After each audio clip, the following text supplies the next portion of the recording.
Arkham Island. I suppose Gotham City Police have given up any pretense of actually doing their job, judging by this opening. They acknowledge that Batman is escorting the Joker to Arkham Asylum while they drive past the Batmobile. Joker is only one of the most dangerous men alive, having killed untold hundreds of people by this point and repeatedly broken out of prison. The least the police could do is follow along behind so people can think their tax dollars are being used for something. Having just played Arkham Origins, I know that Arkham Asylum was renovated and reopened after the events of that game to house the worst and most unstable criminals in Gotham because Blackgate Prison suffered 2 prison riots in one night. So here we have the Joker, having broken out of Arkham Asylum, and not even its first time doing that judging by the audio logs, and all the Blackgate prisoners have been transferred here tonight after a fire. So I'm left wondering what was even the point of reopening Arkham Asylum. You may be thinking this sin is unfair, that it's not Arkham Asylum's fault that Origins is the afterthought prequel and the 3rd game in the series. Well, I would say tough. It's not as if retroactive storytelling is anything new for comic book characters. Twisting your disbelief into a Mobius strip to make things fit once new writers take control and start changing things is part of a beloved experience. It's not like it's difficult to write something new that doesn't fly in the face of previous stories, but you have to care about what you were writing, and the Arkham series has shown very little as sacrosanct.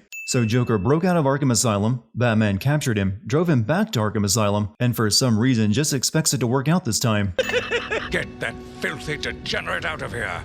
Warden, something's not right.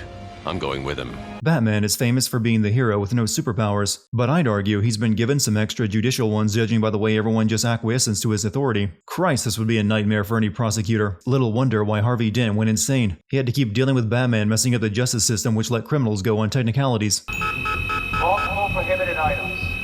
I want Joker searched again. It's not the patient, it's... Ooh, would you sneak in with your bats? I think all the guns the guards are carrying would also trip the scan. Not just Batman's equipment, which speaking of, he's only carrying batarangs and the Batclaw this time. I'm not sure which of those tripped the scan, but it does give me a nice moment to point out how under-equipped Batman is tonight for no other reason than upgrade progression. I mean, don't you think it's a little bit funny how a fire at Blackgate caused hundreds of my crew to be moved here? That would normally be me pointing out just how unseriously they are taking this, but Joker decided to send the game himself and no one, not even Batman, took notice. I'm going to assume the staff are trained to deal with violent situations when they house the most dangerous criminals in the world. Yet when Joker starts choking a guard with his handcuffs, this orderly has the genius idea of undoing the cuffs instead of braining Joker with his fist or a blunt object. Welcome to the madhouse, Batman! I set a trap, and you sprang it gloriously! Joker's entire plan relied on Batman deciding to tag along as they rolled him down the hallway to a cell. Had Batman got back in the Batmobile after handing Joker off, things would have went a bit awry. All of the inmates from Blackgate Prison were transferred to Arkham after a fire tonight, and every one of them are Joker's goons. If this many of Joker's men had already been locked up, then he didn't have much of a criminal empire left, unless the game is telling me that all of them intentionally got themselves sent to prison so they could fulfill Joker's plan. Why would there be an electric chair in Arkham Asylum? Anyone interred here would have been declared insane, meaning they couldn't be executed for their crimes. Oh, hiya, B-Man. Harley Quinn here. Arkham Asylum is one big love letter to the original Batman the Animated Series, recasting Mark Hamill as Joker, Arlene Sorkin as Harley Quinn, and Kevin Conroy as Batman. Being the card-carrying 90s kid that I am, that earns you a sin-off.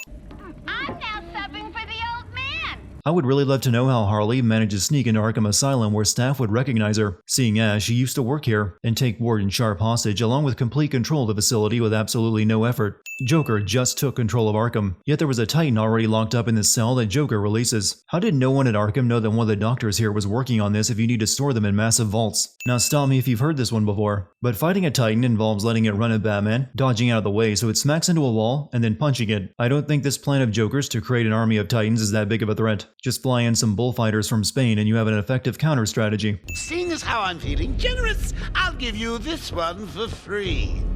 Knock me off, I dare you. End this. Pull the plug. Stop me once and for all. Why is there a huge pit one could fall to their death in doing in the middle of an asylum anyway? I can't think of any reason a building built for holding the mentally ill would need a pit. I've seen Batman jump off a multi-story building to save Joker in Origins. I'm confident he can knock Joker off and still grab him. Mr. J doesn't want you following us just yet. Harley could have blown that elevator without climbing down to the bottom just so she could ride the counterweight back up and likely kill herself. And Joker knows Batman has a grappling hook. At best, this slows him down by a few minutes. I'm used to the moon appearing bigger in fiction for the visual, but that's crossing the line. It looks so close that it would start sweeping up all the artificial satellites. For a man famous for being prepared for every possible situation, Batman in this game doesn't live up, leaving his explosive gel in the Batmobile like a normal person would leave their phone on the dash.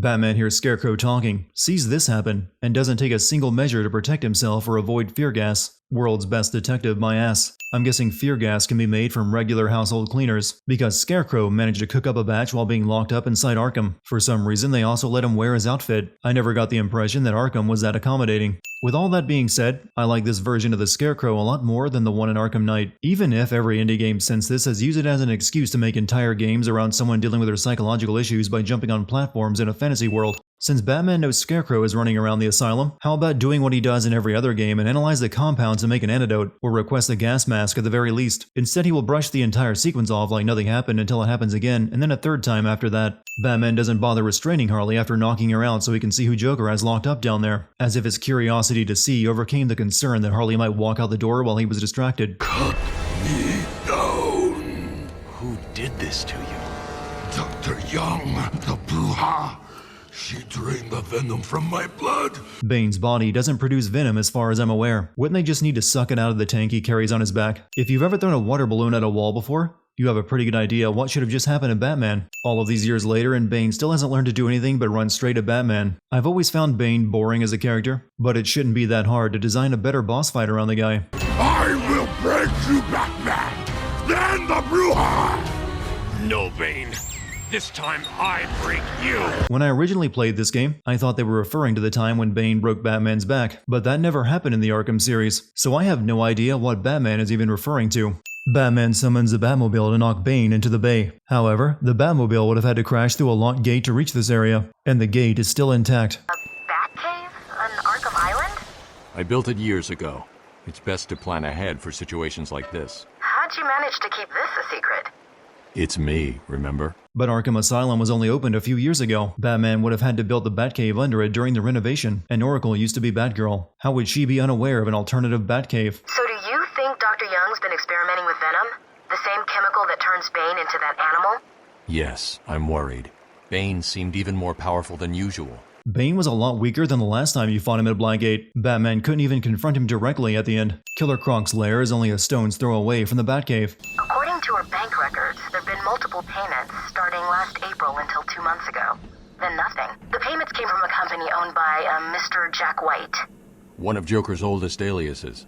So, Joker pays Dr. Young to create his army, and then all of a sudden he stops. Joker was paying Dr. Young to create the Titan formula using Bane's venom, until Dr. Young had a change of heart and stopped taking his money and responding. And instead of kidnapping her and forcing her to hand over the research, he decided to get himself sent to Arkham, along with all the prisoners in Blackgate, so he could get the Titan formula and create an army of Titans here. Dr. Young risked her life getting to her office to grab the notes on the Titan formula, then instead of destroying them, hid them inside of a book in the library. Here's Crime Alley again, courtesy of Scarecrow's fear gas. A grown man like Bruce Wayne still crying over his parents who have been dead for decades at this point doesn't make me feel for him. Monster, you evil, evil, evil monster! I'm beginning to see why the psychologists at Arkham have a hard time treating the mental illnesses of their patients. I tried to give him his money back. Why did you ever agree to it in the first place? You work in an insane asylum and understand Joker well enough to know that giving him a formula that would allow him to create an army of Banes would be a pretty bad idea.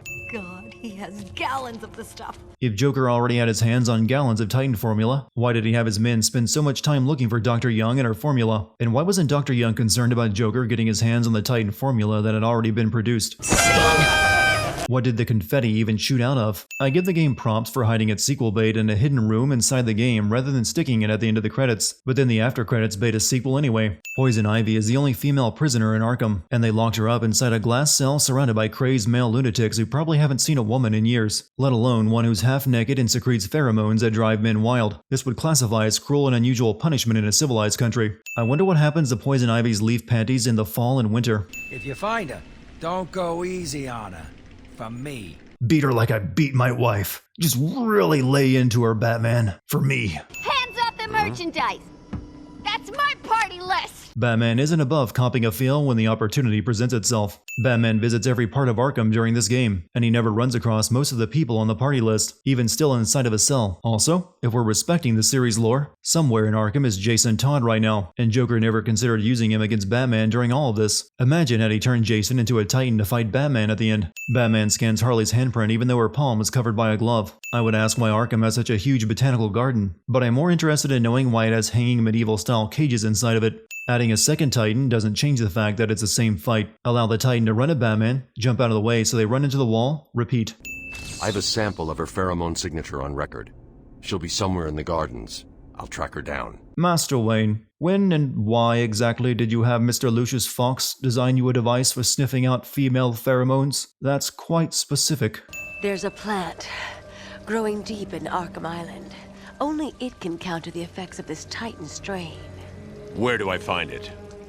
Oh, in Killer Croc's lair. That is a miracle then. Venom isn't produced in Gotham, and the plants Dr. Young created with the venom to manufacture Titan are brand new. So why would a plant growing underground in a sewer have the ability to neutralize a compound it has no reason to neutralize? Poison Ivy is starting to sound more like that girl from high school you know who is selling essential oils as a cure-all on her Facebook page rather than a super criminal. They don't call you Ivy for nothing, do they, dear?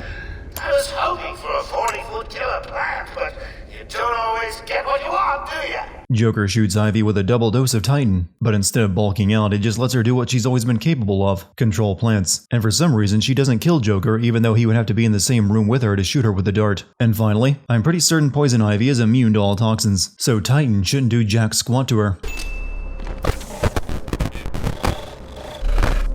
This time Scarecrow's gas triggers insanity effects lifted straight from Eternal Darkness, like pretending the game crashed. But considering this is Batman's nightmare, why would he be imagining himself inside of a video game? You can really tell that a man did the motion capture for Harley Quinn when you look at that attempt at doing a hip sway. Even in Batman's nightmare, he has to repeat the Bane boss fight again. How are you doing this? This is Scarecrow's third time dosing Batman with fear gas, and he is only now surprised that Batman is resilient to it. You've ingested enough toxins to drive dead men insane. Ingested is the wrong word. Inhaled and being injected were the causes. One step closer, and this goes into the water. The cave will fill with your deepest, darkest nightmares. So dropping that bag into the water will somehow contaminate the area so thoroughly that this time it will surely drive Batman insane, when the other 3 times it didn't. And you will never reach your precious venom roots. How does Scarecrow know Batman is after plants down here in the sewers? Batman never discussed that with anyone but Poison Ivy. Scarecrow survives this. I've tuned the scanner to detect the spores required to make the antivenom. How would you tune a scanner to detect spores you've never encountered before? It's a moldy sewer. There are going to be a lot of spores. The repeated Bane fights were bad enough, but Killer Croc is just a slow crawl through the sewers and hitting him with batarangs whenever he pops up, and then it turns into a Crash Bandicoot level at the end. Batman fought Killer Croc on a rooftop in Origins, but now he's a bigger threat than Bane. I think Batman just helped Killer Croc escape rather than deal with him. How close are you to making the cure? Close. It's been more difficult than I expected. If it only takes you minutes to synthesize a cure for a mutagenic compound, then it couldn't have been that difficult. I'm at the main sewer junction, and it appears to be polluted with Titan. Arkham Asylum isn't very long, and generally has tight pacing, but even good games sometimes pad the runtime. That's why here, at the end of the game, Batman is running around a sewer shutting off water valves. Have you noticed that every villain Batman fights in this game gets dropped down a hole or into water? Bane, Scarecrow, Killer Croc, and now Poison Ivy have all been taken out the same way, which leads me to believe Batman should consider investing in trapdoors. Here's a double Titan fight. You know, that boss fight we had previously. There's no differences here. Just use the same tactic for the 1000th time and you're golden. You deserve a prize. Your old pal, Commissioner Gordon. Just how? Did I miss a call from Oracle that explained that Gordon came back to Arkham Asylum and was captured? No! Batman! Get away! Here we go. We're gonna have some fun now, kiddies. You're trying to resist a change. This could have been a moment when the cure was given a purpose, maybe by having to fight Titan Gordon and curing him. Please welcome our special guest referee! Gordon was hanging by a chain seconds ago when Joker shot himself with a Titan dart. Now Gordon is somehow in an electric chair on the roof after Joker dragged Batman up here. You know you want to. Never. You wasted the antidote on yourself? I agree with Joker. Batman was resisting the change and he could have saved himself a fight if he'd injected Joker instead. Come to think of it, how could Batman even know the cure would work? That normally requires years of human and animal testing to prove. If the Batcomputer can design drugs and cures in minutes, then Batman is holding out on doing a lot of good for the world. No one ever said they loved this game for the boss fights, and it's easy to see why. Even the final battle against Joker is the game's most disappointing moment, despite turning into a swole troll doll. Joker can't do more than a few pathetic swings before jumping up to a platform, sending a wave of goons to fight Batman, then being yanked to the floor by the Batclaw, and this is repeated 3 times. I wish I could have done that exploding gel on the fist move against all the other Titans. Could have made those fights a lot more interesting. And the venom-enhanced inmates are returning to normal. Though for some, the process can be quite painful. Anyone dosed with Titan goes back to normal after a short while. What was the point of developing a cure for it then? Harvey Dent was one of the names on Joker's party list along with his cell number, meaning he should have been locked up in Arkham, yet he's in Gotham robbing a bank right now. It baits a sequel, but Scarecrow doesn't matter again until Arkham Knight, which was the 4th game, so delayed sequel baiting.